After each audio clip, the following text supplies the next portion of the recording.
So we're facing a much better Stanford team to kick off the season once again, just like last season. And of course, we have improved tremendously on both sides of the ball. So this is a great improvement. But last season, we did barely beat Stanford. Let's see how we do heading into this season to kick off things against Stanford once again. For those that don't know, we ended up being terrible last season, so I feel like we're still stuck in kind of like a rebuild stage, but more of a rebuild stage that is. We finished the season 3-9 and no bowl victory compared to our first season where we finished the season 11-3 and we ended up winning a bowl game. So we kick things off with the first possession. We get downfield pretty easily and we end up getting the first points of the game. So this was a really good start and I like what I'm seeing so far. Now this next clip is showcasing a rare three-man animation. Now I've seen one before in College Football 25, but this is the second time that I've seen a different three-man gang tackle animation. This wasn't the same one compared to the last one that I've seen, but it's very rare to see these type of animations play out. So this was pretty cool to witness. And of course, this happened on kickoff return. To see a scrawny guy kind of carry three guys like that kind of blows my mind. So it is what it is. But anyways, continuing on throughout this match.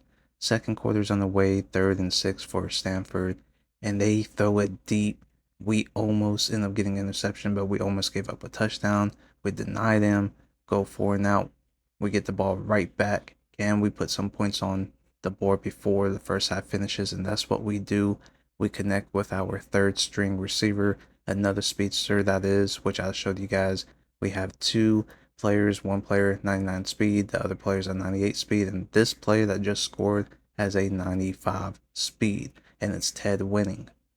So the second half kicks off and Stanford gets ball first, and of course they end up throwing it deep and they end up burning our cornerback and ended up scoring with their best receiver. So it looks like momentum is going to start to change for Stanford as we get our first possession and quarterback panics and gets absolutely nailed, 3rd and 11. And of course, he kind of panics again. Great coverage by Stanford, and we end up having to go 4-and-out.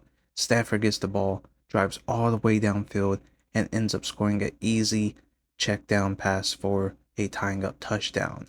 So we end up getting downfield in field goal range, 2nd 14, and we end up getting back-to-back sacks, 3rd and 20. Now we're out of field goal range basically, and we try to run a screen, and now we just have no chance to kick a field goal to win the game.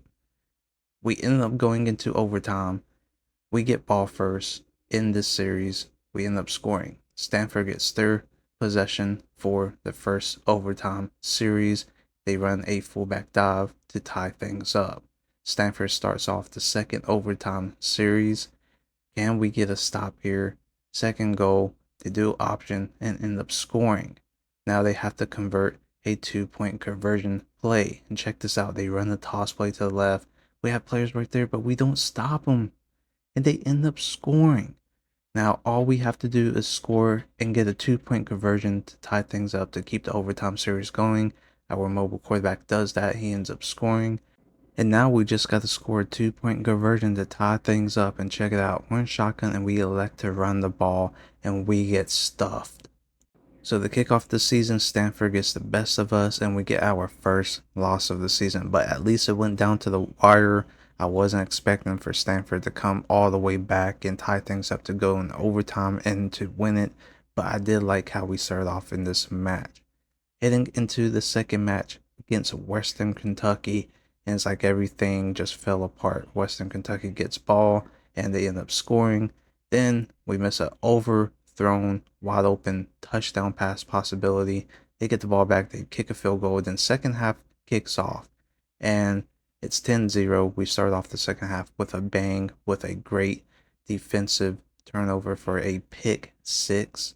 So later on in the game, it was just back and forth, 4-and-outs. Nobody could really do anything on offense. 3rd-and-goal for Western Kentucky. They end up scoring the possible game sealer. We still have a chance above 2 minutes in the fourth quarter. And right here, Western Kentucky just gets pressure against us. and our mobile quarterback couldn't do anything for 2 straight plays. And right here, they caused pressure, and we fumbled the ball in the red zone. And what happens? Western Kentucky puts that dagger and puts this game pretty much away. We just fell apart, especially when it came to blocking. So we do have a late touchdown pass, but this touchdown pass does not matter. Once again, winning, our third string receiver ends up scoring it, and that would do it for our start of the season. 0-2, and it's not looking too good, guys. Until next time, I'll see you guys in the next one. I'm out. Peace.